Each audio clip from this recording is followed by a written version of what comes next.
السلام علیکم ورحمۃ اللہ وبرکاتہ۔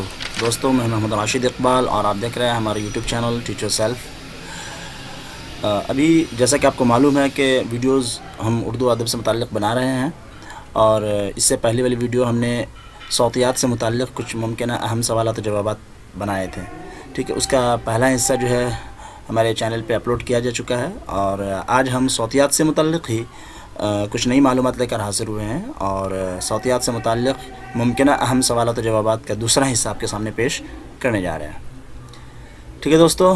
امید ہے کہ یہ چیزیں آپ کے لیے مفید ثابت ہو رہی ہوں گی، اور میں نے اسے سوال جواب کی شکل میں رکھا ہے۔ اس سے پہلے ویڈیو میں نے بتایا تھا کہ سوال جواب کی شکل میں اسے سمجھنا اور سمجھانا زیادہ آسان معلوم ہوا، تو اس لیے اس فارمیٹ میں نے اس کو پیش کرنا مناسب سمجھا ہے، ٹھیک ہے دوستو۔ تو چلیے آگے بڑھتے ہیں۔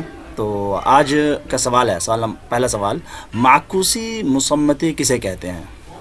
جواب: جن مصمتے پر چھوٹا سا توئے لکھا ہوتا ہے انہیں معکوسی مصمتے کہتے ہیں۔ اردو کے اندر کچھ حروف ایسے ہیں جن پہ چھوٹا سا تو بنا ہوا ہوتا ہے، تو انہیں ہم معکوسی مصمتے کہتے ہیں، ریٹروفلیکس ساؤنڈ انہیں انگلش میں اس کو کہتے ہیں۔ بہرحال تو معکوسی مصمتے کہتے ہیں، جیسے ٹے، ڈال، رے، ٹھے، ڈھے اور ڑھے، یہ سارے ساؤنڈز جو ہیں یہ معکوسی مصمتے کہلاتے ہیں، ٹھیک ہے۔ آگے، خالص ہند آریائی آوازیں کون سی ہیں؟ خالص ہند آریائی وہ آوازیں جو صرف خالص ہند آریائی ہیں، فارسی، عربی وغیرہ سے نہیں آئی ہیں۔ جواب: بھے، پھے، تھے وغیرہ، یعنی تمام ہیکاری آوازیں جن میں دو چشمی ہا لگی ہوتی ہیں، تو تمام ہیکاری آوازیں، اور اسی طریقے سے معکوسی آوازیں یعنی ٹے، ڈال، ڑا، ٹھے، ڈھے اور ڑھے، یہ دونوں جو ہیں خالص ہند آریائی آوازیں ہیں، یعنی ہیکاری آوازیں اور معکوسی آوازیں، یہ دونوں خالص ہند آریائی ہیں، یہ فارسی میں اور اسی طرح سے عربی میں نہیں پائی جاتی ہیں۔ آگے سوال، ہند آریائی و فارسی کی مشترک آوازیں کون کون سی ہیں؟ یعنی وہ آوازیں، یعنی وہ حروف ہے نا جو ہند آریائی اور فارسی دونوں میں مشترک ہیں، دونوں میں پائے جاتے ہیں، وہ کون کون سی ہیں؟ پے، چے، گاف، پے، چے، گاف، یہ تین حروف یا تین آوازیں ایسی ہیں جو ہند آریائی اور فارسی میں مشترک ہیں۔ آگے سوال، مسموع آوازیں کسے کہتے ہیں، یا مسموع آواز کیا ہوتی ہے؟ اس میں لسانیت کے اندر ایک ٹرم آتا ہے مسموع اور غیر مسموع، ٹھیک ہے۔ تو اس کا جواب یہ ہے کہ مسموع آوازیں یا مسموع وہ آوازیں ہیں جن کی ادائیگی میں صوت تانت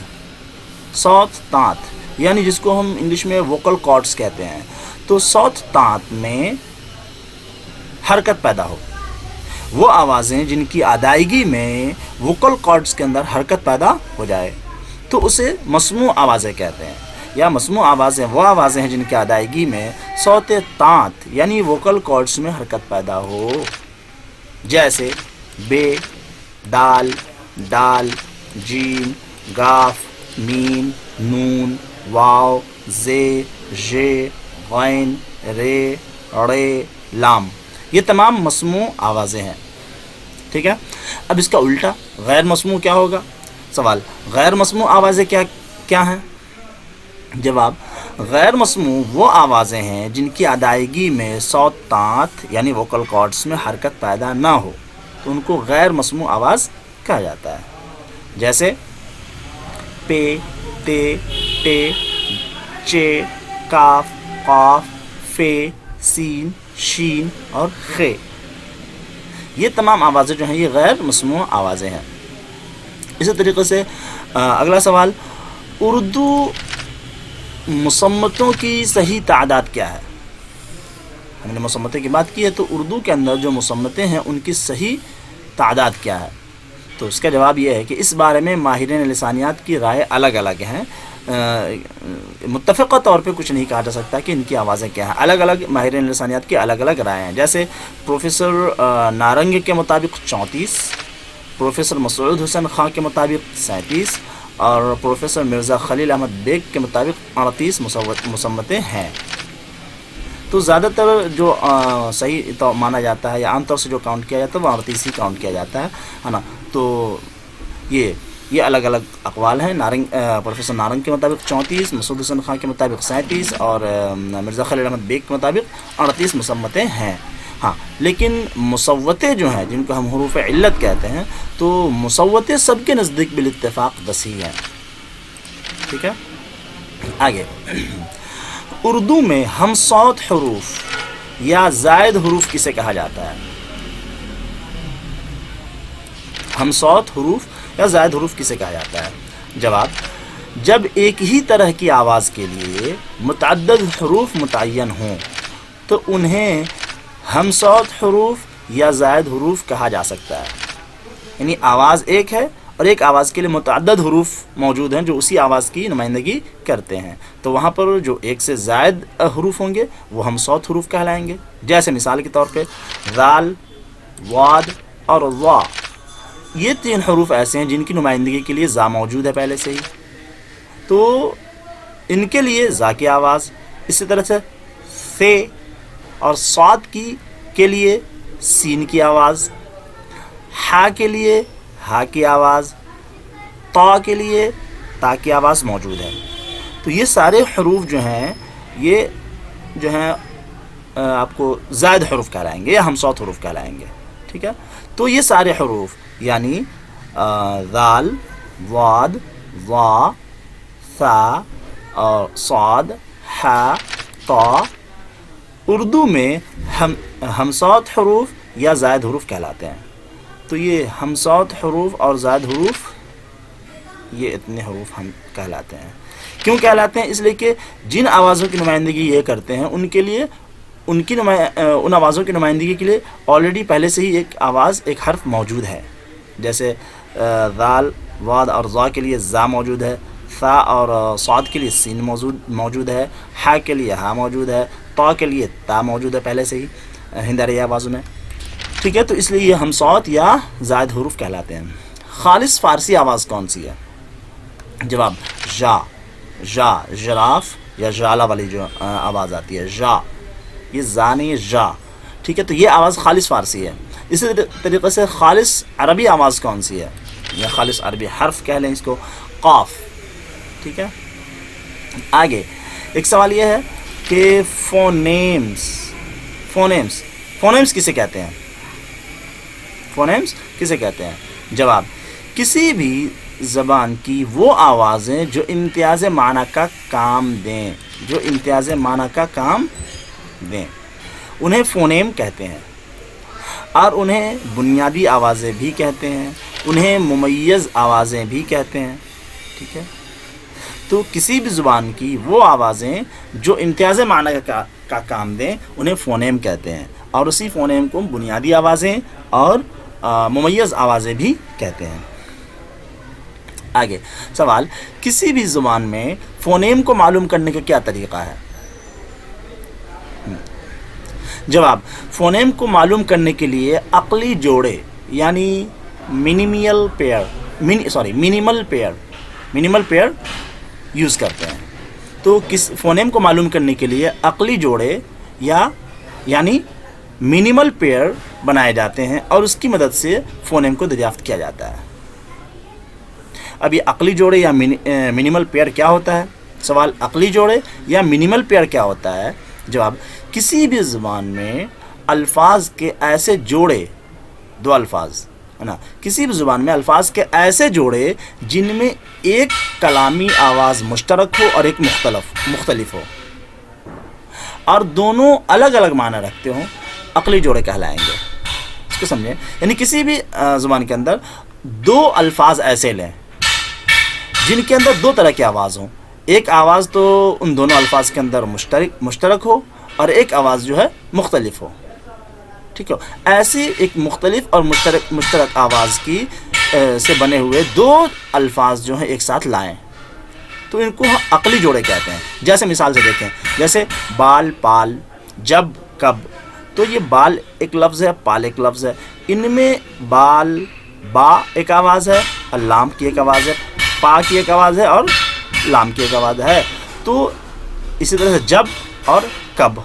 تو یہ مذکورہ بالا میں پہلے جوڑے میں الف اور لام جو ہے وہ مشترک ہے، الف لام اس میں بھی ہے، الف لام اس میں بھی ہے، تو یہ تو مشترک آواز ہو گئی. جبکہ بے اور پے کی آواز جو ہے یہ مختلف ہے. تو جو آواز مختلف ہے نا، وہی فونیم ہے. اب اگر اس بے کی جگہ اگر ہم پے کا لفظ رکھ دیں گے تو اس کا معنی بدل جائے گا، یہ بال سے پال بن جائے گا.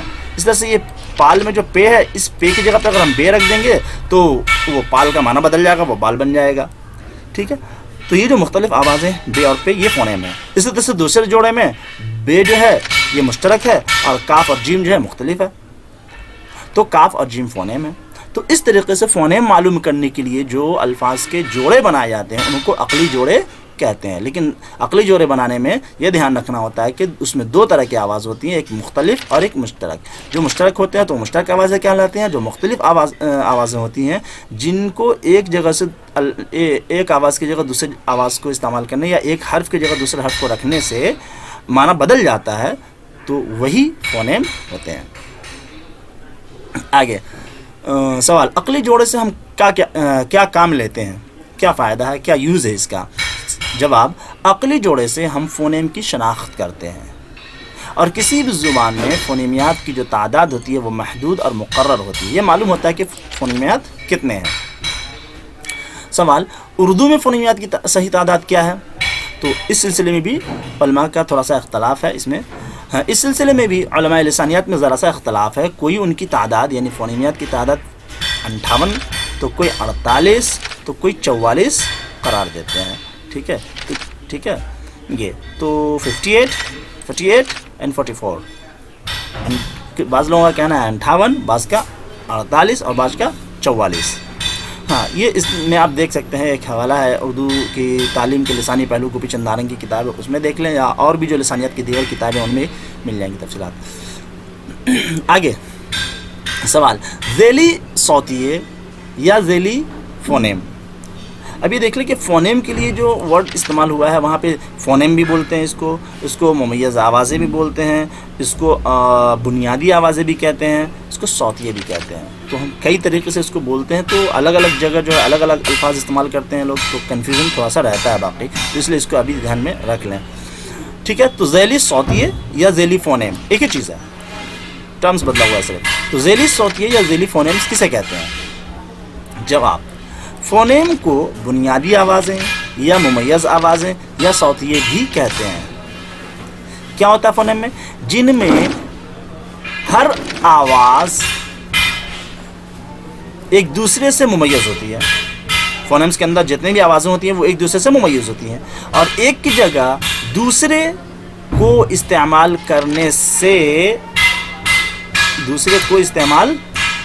کرنے سے معنی میں فرق پیدا ہو جاتا ہے.